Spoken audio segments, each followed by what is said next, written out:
some of the Ukrainian troops that are securing, for instance, the border with Belarus. Um, so that French troops are there. They're not in direct combat with Russians, but those troops that are there can now be brought down to plug the holes that are developing on the front lines. Ukraine's out of manpower. Um, the other thing, Ukraine now, this was never, and this is, I think we have to look at this again strategically. This was never about Ukraine winning the war against Russia in terms of defeating the Russian military on the field of battle. This was never going to happen. Nobody really believed that this could happen because Russia's just too big, too powerful.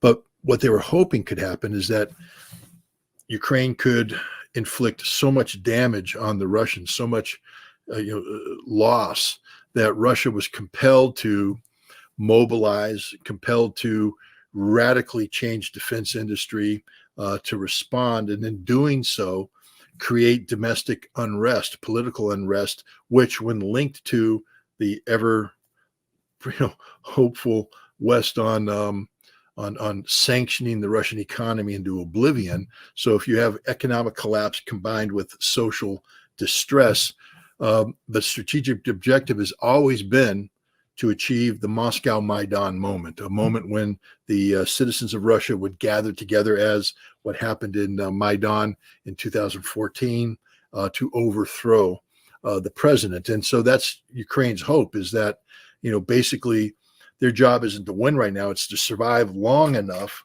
to create the conditions for a Moscow Maidan moment. And now we take a look at the Crocus terrorism. The purpose of the Crocus terrorist attack, Crocus City Hall terrorist attack, was to disrupt the Russian presidential elections. These attacks were originally planned to take place on March 9th, when Shaman, a very well-known Russian pop singer, patriotic singer, was giving a concert there. Several high-profile Russian officials are going to be in attendance, and so if they could launch the attack there, you could undermine confidence in Vladimir Putin, undermine confidence in the Russian state, and that would hopefully be reflected in polling numbers, where you get low voter turnout, maybe reduced numbers of support for Vladimir Putin. Because even though it was inevitable that Putin was going to win, one of the things that Vladimir Putin needed from this was a mandate for change, a mandate for decisive action. Because again, remember, he was hesitating in 2022 because he didn't know where the political wind was. He didn't know if Russia was capable of doing the steps necessary to stabilize the front line. So he was nervous. Now there's no doubt in his mind. The Russian people are solidly behind him. 77% of the eligible voters participated in this election. 88% of them voted for him. So he has the solid support of the Russian people. And so he can move forward decisively. So now you're the Ukrainians, and you take a look at this and you say, damn, what do we do? Well, they fall back. Remember, the Ukrainians aren't operating alone. The Ukrainians are operating from a playbook that's been written by the United States and British intelligence dating back to Cold War times. There was a guy, Richard Pipes. He was a Harvard scholar, and he was advising the Reagan administration during the 1980s on initiating actions that would cause the Soviet Union to break up from within, to empower national resistance, national awakening, especially in Central Asia.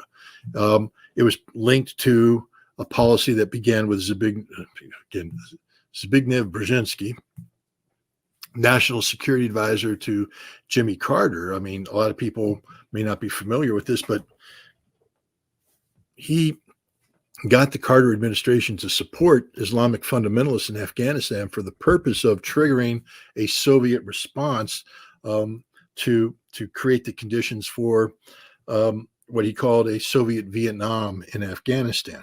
And so, this was part of the policy, was to create this Islamic nationalist movement in Afghanistan that would get the Soviet Union mired in, and then have that expand through the Central Asian republics of the Soviet Union and create the conditions for the breakup of the Soviet Union. This was always a strategic plan. The CIA has always had people looking at that. And so now when you look at Russia today, one of the problems that Russia has is it's like what's happened in the United States, uncontrolled immigration.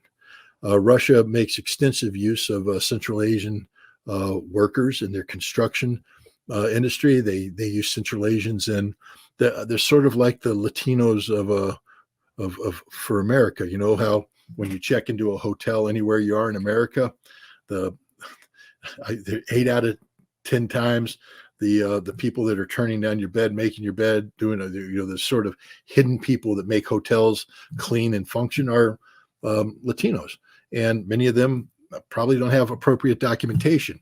How do you think we get the food and the vegetables, the fresh vegetables that appear in the middle of winter in our stores?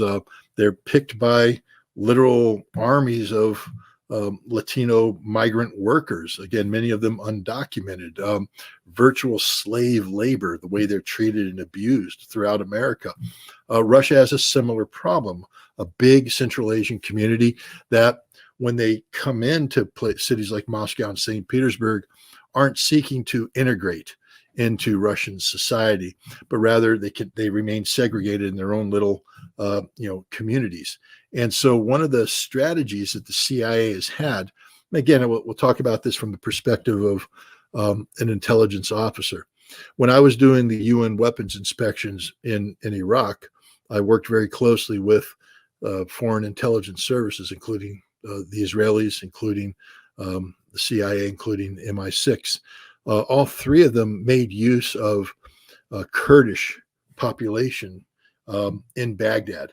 Now, a large number of Kurds lived in Baghdad. Not every Kurd was anti-Saddam. There's a large number of Kurds that were pro-Saddam, and they lived in Baghdad. They were part of the Baghdad community. But within those Kurds, there were those who were anti-Saddam.